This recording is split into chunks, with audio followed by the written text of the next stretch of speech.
Merci d'avoir choisi C24 Plus pour vous informer. Mesdames et messieurs, bienvenue à ce journal rétrospectif.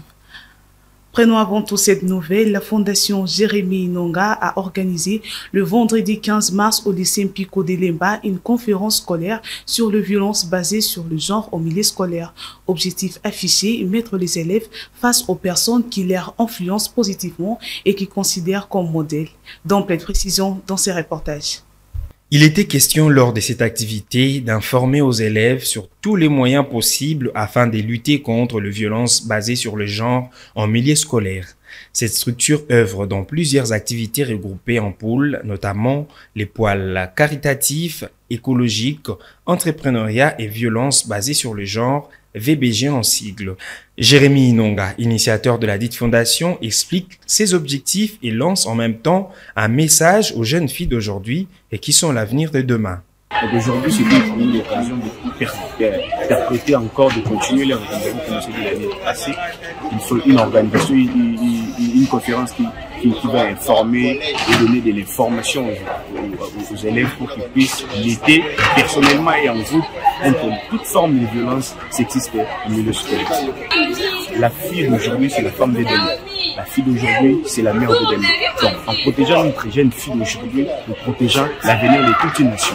Car l'éducation maternelle est plus importante même que l'éducation scolaire. Donc, l'éducation vient d'abord de la maison et la maison, on suppose que c'est d'abord la femme. Donc, en donnant les informations, donner des informations à nos jeunes sœurs, c'est leur donner déjà une façon donnée le pouvoir de décider d'elles-mêmes et puis de devenir plus équilibrées et plus épanouies dans la société. Queen Sec, une influenceuse de réseaux sociaux et activiste sociale, a exhorté quant à elle les élèves à utiliser ces réseaux dans le bon sens. Soyez vigilantes. On peut abuser de vous, on peut vous utiliser seulement sur les réseaux. Comme Madame Stéphanie a dit, ne soyez pas trop timide, renfermé, non. On vous a harcelé hier, on vous a malmené, on a voulu toucher votre intimité. Que ce soit votre frère, votre ami, que ce soit qui que ce soit, personne dans votre intimité. Donc faites attention. Les élèves du lycée Mpiko ont profité de l'occasion pour faire un sketch expliquant la situation sécuritaire dans la partie est de la RDC.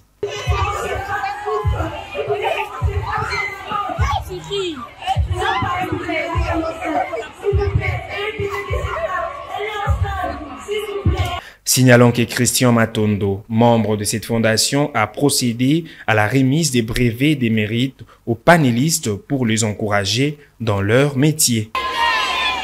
Place à présent à la rétrospective. Vendredi 15 mars, vous avez suivi la cérémonie de la signature du contrat minier renégocié avec le groupement des entreprises chinoises GEC, présidé par le chef de l'État Félix Tshisekedi.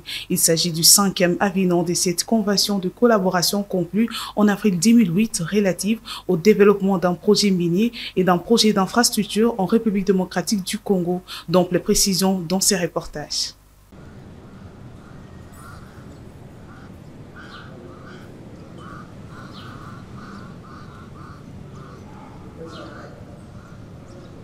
La cité de l'Union africaine, précisément dans la grande salle des réunions du Conseil des ministres, c'est le cadre qui a abrité ce jeudi la cérémonie de signature de l'avenant numéro 5 à la Convention des collaborations relatives au développement d'un projet minier et d'un projet d'infrastructure en République démocratique du Congo. Tout a commencé par une rencontre du président de la République Félix Antoine Tshisekedi Tshilombo avec les responsables du groupement d'entreprises chinoises, une rencontre à laquelle ont pris part quelques membres du gouvernement et les directeurs de cabinet du chef de l'État. Est intervenu ensuite l'événement tant attendu, à savoir la signature devant le président de la République, tour à tour de l'avenant à la convention de collaboration par le représentant du groupement des entreprises chinoises et les vice-ministres des Finances, Mme Onej Sélé, et du budget Élysée Bokoumouana, représentant leur titulaire empêché, la ministre des Mines Antoinette Samba et le ministre des Infrastructures et Travaux publics Alexis Guizaro. Pour la petite histoire, le 22 avril 2008, l'État congolais avait conclu avec le groupe d'entreprises chinoises une convention de collaboration relative au développement d'un projet minier et des projets d'infrastructure à RDC ultérieurement modifiés et complétés par 4 avenants. 15 ans après sa mise en œuvre, il a été mis en place sous l'impulsion du chef de l'État un cadre de renégociation conformément à l'esprit de la déclaration conjointe entre la République populaire de Chine et la République démocratique du Congo sur l'établissement d'une coopération globale et d'un partenariat stratégique avec comme objectif rétablir l'équilibre dans ces partenariats pour le rendre gagnant-gagnant.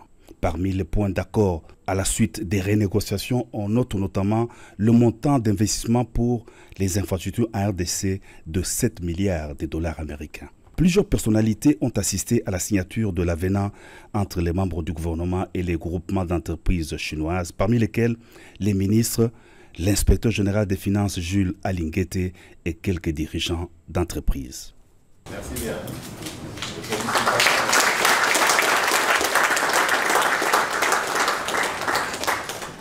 À Kinshasa, la mesure prise en date du 12 février par le vice-premier ministre, le ministre de l'Intérieur Peter Kazadi, interdisant l'accès de vendeurs ambulants au centre-ville met en mal le paisible citoyen. À cause de cette mesure, le mode de vie quotidien des Kinois devient de plus en plus inquiétant. Ce constat a été fait le même vendredi par Mitterrand Mukombi et Manasseh Ntingi. Cela fait pratiquement un mois depuis que le patron de la territoriale congolaise avait pris la mesure interdisant aux vendeurs ambulants d'accéder dans la commune des Gombe. Pour la plupart des vendeurs ambulants déambulant le long du boulevard du 30 juin, l'avenue de la Libération ex-24 novembre font face à des risques et menaces de la part des éléments de la police. Conséquence, la population avoisinante, soit les étudiants, les passagers à bord des véhicules, bref, tout citoyen lambda fréquentant le milieu se voit buter à se procurer de l'eau à boire, quelque chose à grignoter étant donné que les vendeurs sont absents sur la voie. Ces derniers n'ont pas manqué d'exprimer leur mécontentement quant à ces.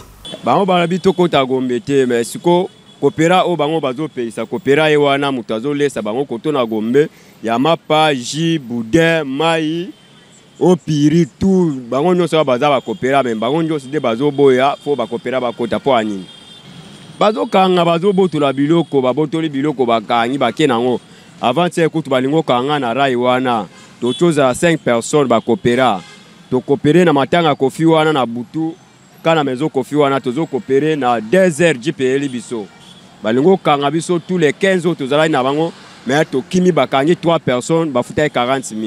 De l'autre côté, la population n'approuve pas cette mesure qui les met en difficulté.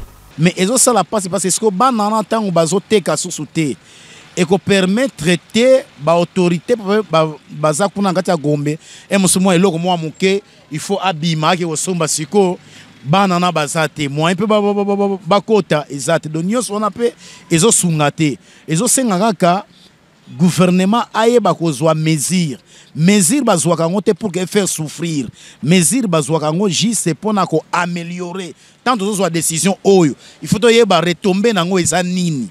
Notons qu'à Kinshasa, la majorité de la population vit dans l'informel, comme dit dans le jargon habituel des Kinois, article 15, débrouillez-vous pour vivre. Jeudi 14 mars, nous vous avons proposé un reportage sur l'échange du président Félix Tshisekedi et Simon Kimbangu Kiangani mercredi dernier à la Cité de l'Union africaine. La situation sécuritaire dans l'Est de la République démocratique du Congo était parmi les sujets abordés. Le chef spirituel de l'église kimbanguiste a profité de cette occasion pour féliciter le chef de l'État pour sa réélection à la tête du pays. Suivez. C'est en début de soirée ce mercredi 13 mars 2024 que le chef spirituel de l'église kimbanguiste, Papa Simon Kimbangu Kiangani, a rejoint la Cité de l'Union africaine. Une première visite officielle depuis le début de l'année et une opportunité pour le chef spirituel de présenter ses vives félicitations au chef de l'État, Félix Antoine Tshisekedi Tshilombo, pour sa brillante réélection à la magistrature suprême. Mukonzi avavante ayake nankamba. Tomoni makamunio sur l'équipe bien, nous avons à salisi à l'équipe et à monter au travail. Je vous remercie. La situation sécuritaire à l'est du pays préoccupe au plus haut point le chef spirituel de l'église kimbanguiste qui, en bon berger, recommande une attitude de prière à tous ses fidèles pour faire face à cette guerre injuste imposée à la RDC par le Rwanda et ses partenaires. toza pe na bandimi mingi awa toyaka kotala bango e tolobaka tosambela makasi makambo ezokoleka na mokili na biso tozosepana nango te, surtout na este bitumba oyo eza kuna toza na esengo likambo wana te po tobondela makasi nzambe ayokela biso makambo wana esila. Bazali awa bayeba ke likambo oyo président asali na Lingomba le 6 avril chômé payé likambo wana epesi lokumu mingi wana ezali nzambe soki asepeli biso tozwi mapamboli. Profitant de son séjour de quelques jours à Kinshasa, le chef spirituel de l'église kimbanguiste va procéder à la sensibilisation de ses fidèles pour la construction du mémorial de Kamba ainsi que la célébration avec faste de la journée du 6 avril prochain. 6 avril, une journée déclarée il y a un an, chômée et payée en reconnaissance au combat de Simon Kimbangu et de la conscience africaine.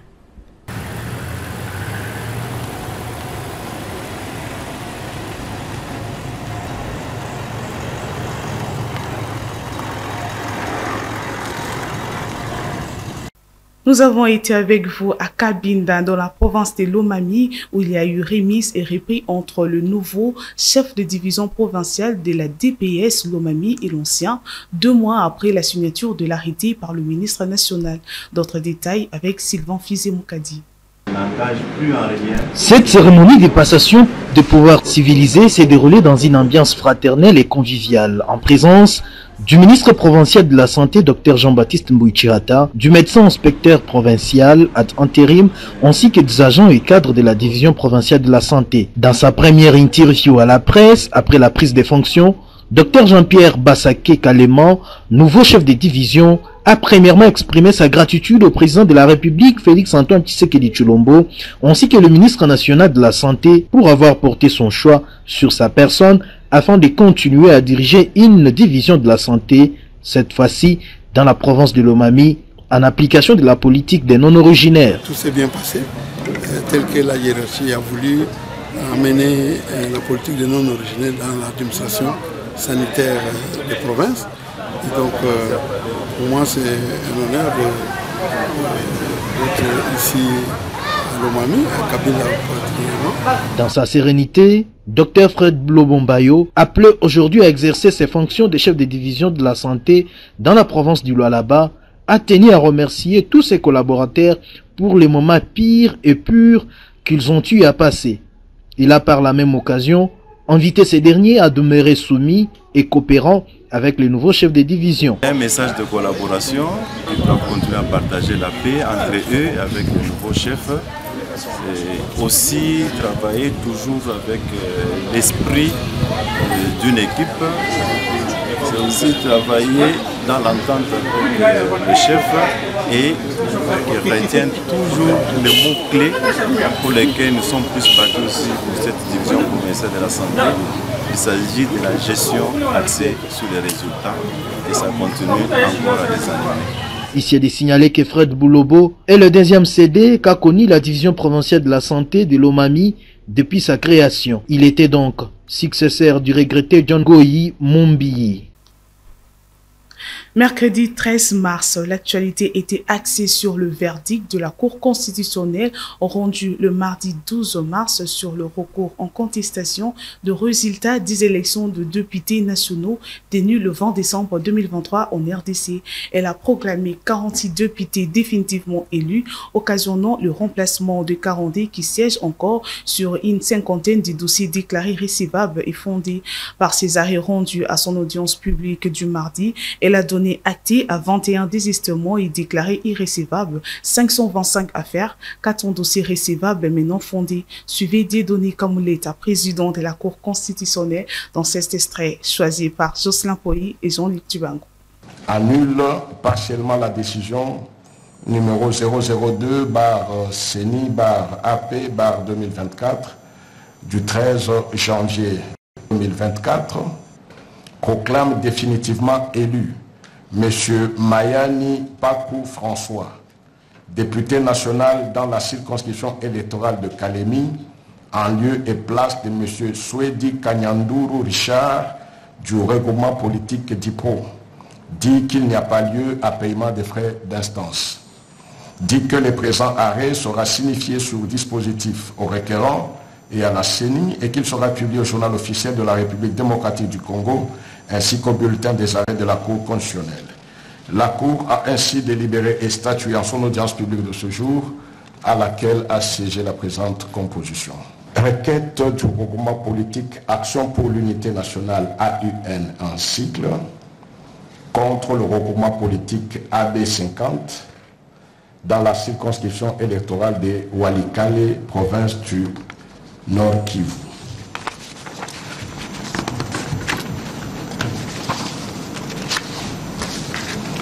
C'est pourquoi la Cour constitutionnelle siégeant en matière de contentieux des résultats aux élections législatives nationales, après avoir entendu le procureur général en son avis, se déclare compétente, dit la requête recevable et fondée, annule partiellement la décision numéro 002-CINI-AP-2024 du 13 janvier 2024, proclame définitivement élu M.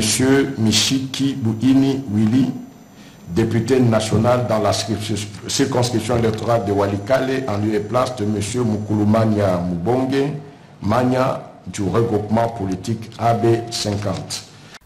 Vous aviez également suivi un élément sur les travaux de réhabilitation de 4 avenues dans la commune de Gombe qui vont bientôt revêtir de nouvelles robes. Il s'agit des avenues OMS, Kadeco, Marinelle et Comité urbain qui sont en pleine réhabilitation et les travaux évoluent jusqu'ici à une allure normale. Donc, les précisions dans ces reportages signés Mitterrand Mokombi et Gloire Baker. Inscrit dans le cadre du projet de réhabilitation et modernisation de quelques artères de voirie dans le comité de Gombe, Kassavoubou et Limité, les travaux de réhabilitation des avenues OMS, Kadeco, Comité urbain ainsi que Marinelle évoluent au rythme normal. Financés par les trésors publics, ces travaux sont exécutés par l'entreprise Invest Congo sous la mission de surveillance de l'UVD et de contrôle des techniques plans. Les travaux de ces 4 avenues partent de l'avenue OMS qui va du croisement de l'avenue de la Justice jusqu'à sur l'avenue Kadeco avec une longueur de 255 mètres.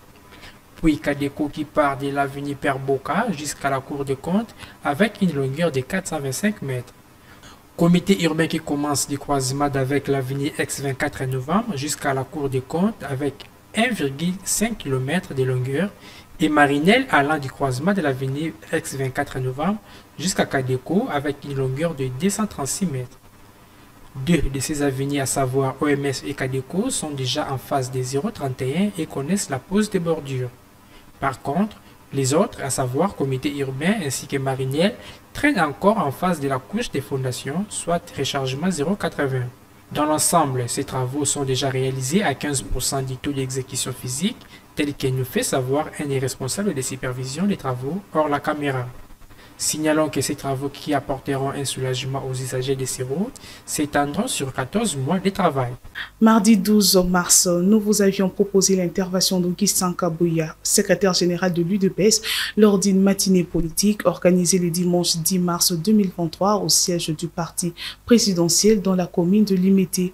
Augustin Kabouya avait rassuré les combattantes et combattants que le prochain Premier ministre sera membre de la famille politique du chef de l'État UDPS. Suivez l'extrait de son intervention. Na échange oto sali na mokonza mboka arasire ngai nasina yebisaki yo soki boye na majorité na kopesa primature na UDPS lokola yo otenir parole na yo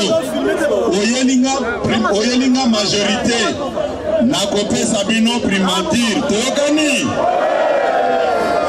yango nakosenga bino boye tozala discipline pona mokonzi apesa biso oyo alakaki biso toyokani naza koyebisa bino pourquoi naboyaki nasalaki choix na ngai ya koloba ke je préfère être premier vice-président de l'Assemblée. Naboyi ko exposer mokonzi ya mboka pona intérêt na ngai moko.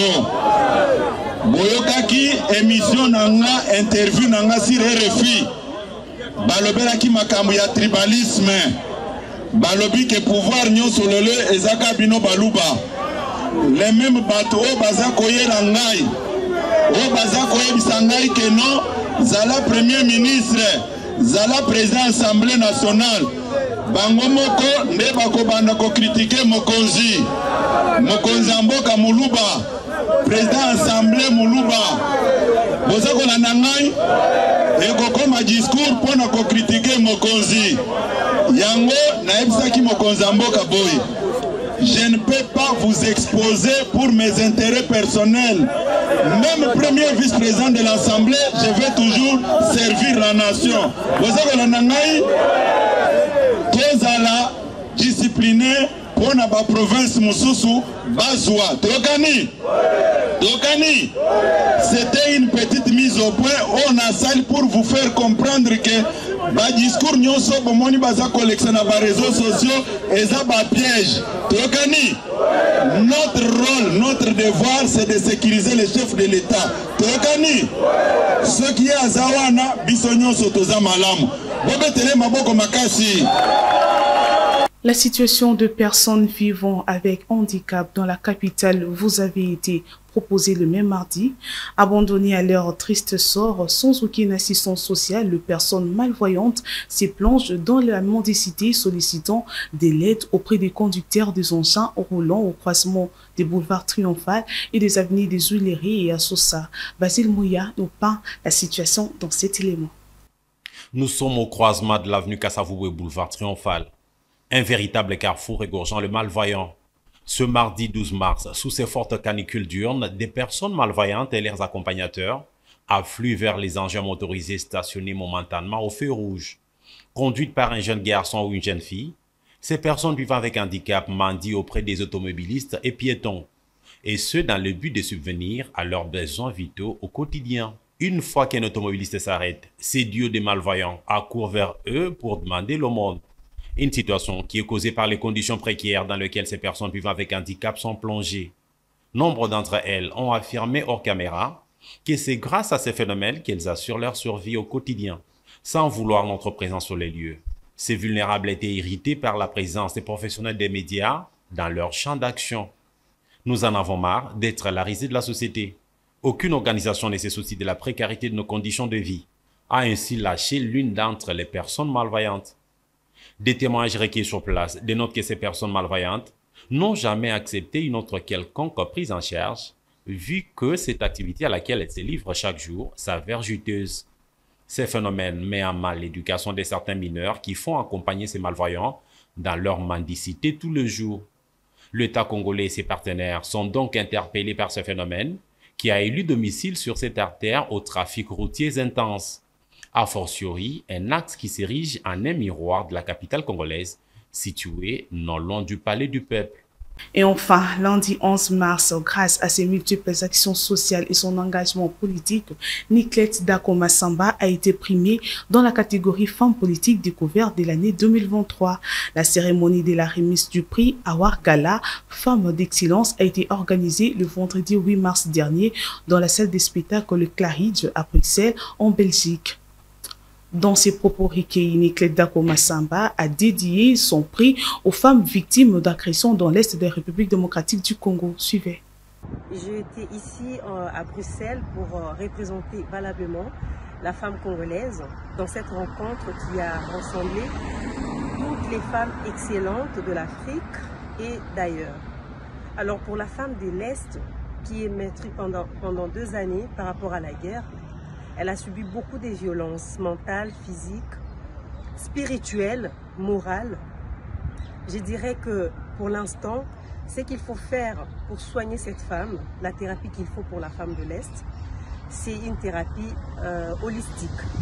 Donc une bonne prise en charge psychologique, une bonne prise en charge pour ceux qui sont plus jeunes, pédopsychiatriques. Donc ça sera la meilleure façon de pouvoir soigner cette femme.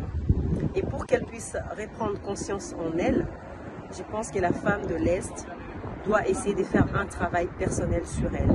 Surtout cette femme qui a subi les atrocités liées à la guerre, elle doit faire un travail sur elle-même. Elle a besoin également du soutien de la société. La société congolaise doit soutenir cette femme et le gouvernement également doit mettre en place des lois qui protègent cette femme. Comment il faut le faire? Il faut parler à cette femme régulièrement. Il faut lui apprendre encore à s'accepter telle qu'elle est, accepter déjà ce qui est arrivé, des violences, quelle que soit sa nature, de l'accepter parce que tout passe par l'acceptation. Cette femme doit accepter ce qui s'est passé et se fixer maintenant des objectifs pour l'avenir, mais avec le soutien de la société congolaise. Et aussi, la meilleure façon d'aider cette femme, c'est que les Congolais qui sont dans ces histoires prennent conscience.